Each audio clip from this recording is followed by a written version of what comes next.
kami akhirnya menerima ajakan untuk masuk dalam tim kuasa hukum tersebut.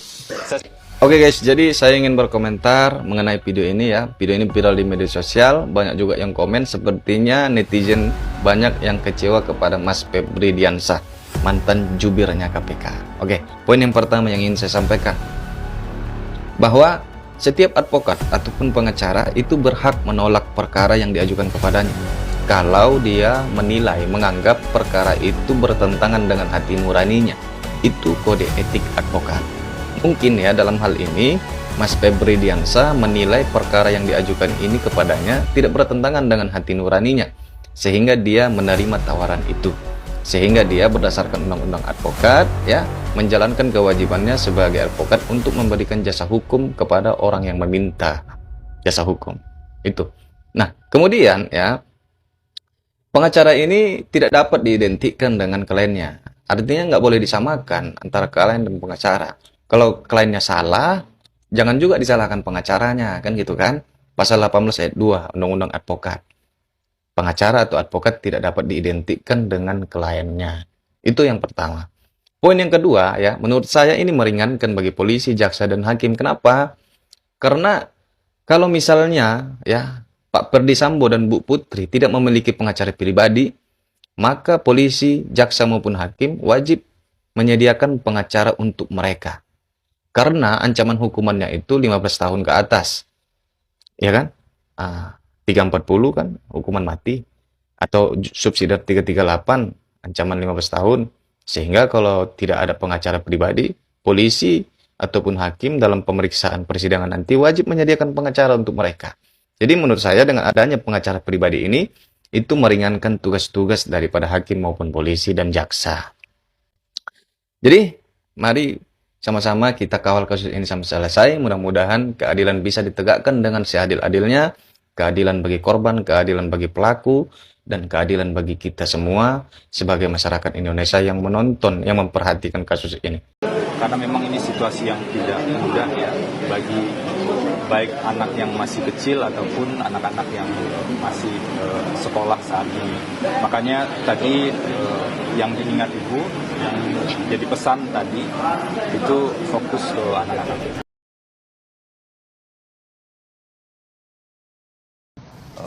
Tidak berlebihan rasanya kalau saya menyampaikan kembali ucapan terima kasih kami pada teman-teman jurnalis yang terus-menerus berupaya untuk mengawal kasus ini.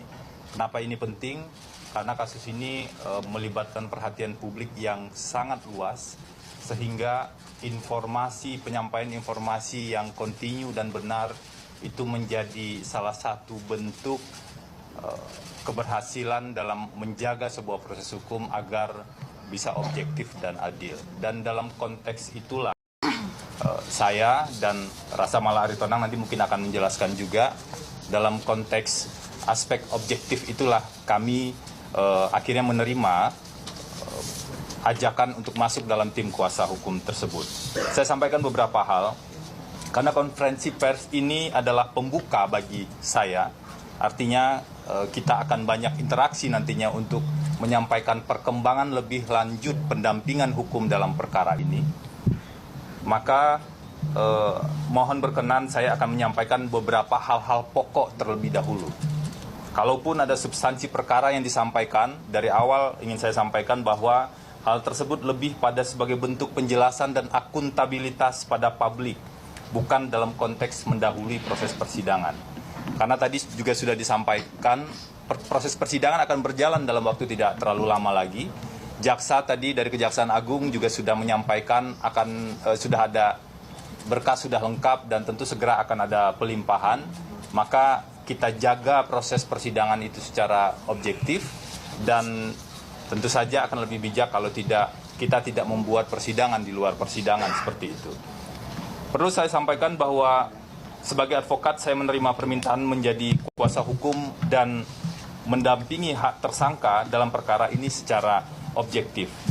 Bahkan ketika saya dan Rasa Mala ketika bertemu dengan Ibu Putri secara langsung, sebelum Ibu Putri menandatangani surat kuasa, saya telah menyampaikan secara terang bahwa pendampingan hukum yang akan dilakukan bersama tim, tentu saja yang mendampingi nanti adalah tim secara keseluruhan yang juga sudah bekerja sejak awal, adalah pendampingan hukum yang secara objektif, tidak membabi buta, tidak menyalahkan yang benar, dan tidak membenarkan yang salah. Prinsip objektivitas itulah yang kami pandang perlu kita jaga bersama-sama, dan kami tentu juga berharap pada teman-teman jurnalis, teman-teman akademisi juga untuk bisa menjaga objektivitas proses hukum penanganan perkara ini, agar nanti siapapun yang melakukan perbuatan maka ia akan dihukum sesuai dengan perbuatannya. Tapi yang tidak melakukan perbuatan tentu saja tidak seharusnya tidak dihukum atas apa yang tidak dia lakukan. Itu memang perlu kita jaga dan kita kawal bersama. Saya dan Rasa Mala juga bertemu secara langsung dengan Bapak Ferdi Sambo dalam kunjungan ke tahanan di Makobrimob bersama tim kuasa hukum.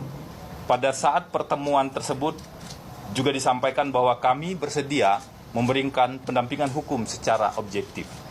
Pendampingan hukum secara objektif adalah apa yang kami sampaikan secara langsung pada Bu Putri dan juga kami sampaikan kepada Pak Ferdi Sambo dan juga menjadi komitmen kami di tim kuasa hukum ini. Saat itu Pak Ferdi Sambo menyanggupi dan bahkan menegaskan bahwa ia mengakui sejumlah perbuatan yang dilakukannya dan siap mempertanggungjawabkannya dalam proses hukum yang objektif dan berimbang tersebut. Bahkan seperti yang disampaikan oleh Bang Arman tadi, ada satu bagian yang disampaikan langsung oleh Pak Ferdi Sambo pada saat itu, bahwa Pak Ferdi Sambo menyesali berada dalam kondisi yang sangat emosional pada saat itu. Jadi poin-poin ini saya pikir ada baiknya kami bagi dengan teman-teman semua, teman-teman jurnalis, agar kita mendapatkan informasi yang lebih relevan, setidaknya dari sumber tim kuasa hukum kami. Sebagai bentuk keseriusan, jadi kami tidak hanya bicara bahwa kami akan mendampingi secara objektif, sebagai bentuk keseriusan untuk membuktikan pendampingan hukum ini dilakukan secara objektif, kami telah melakukan sejumlah hal.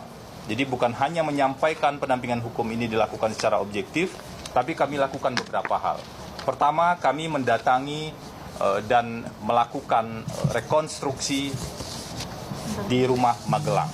Jadi kami mendatangi rumah Magelang dan kemudian melihat bagaimana situasi persis dari rumah Magelang yang ketika kalau dibandingkan misalnya dengan tempat lain mungkin tidak cukup relevan.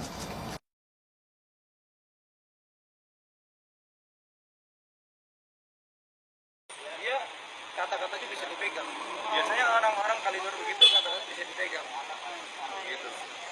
Ya kan? Pegang aja kata-katanya. Cuman yang bisa dipegang kan handphone. Kalau kata-kata tuh orang-orang tangkapnya susah. Gitu. Tapi siapa tahu kata-kata bisa dipegang. Gitu. Siapa tahu.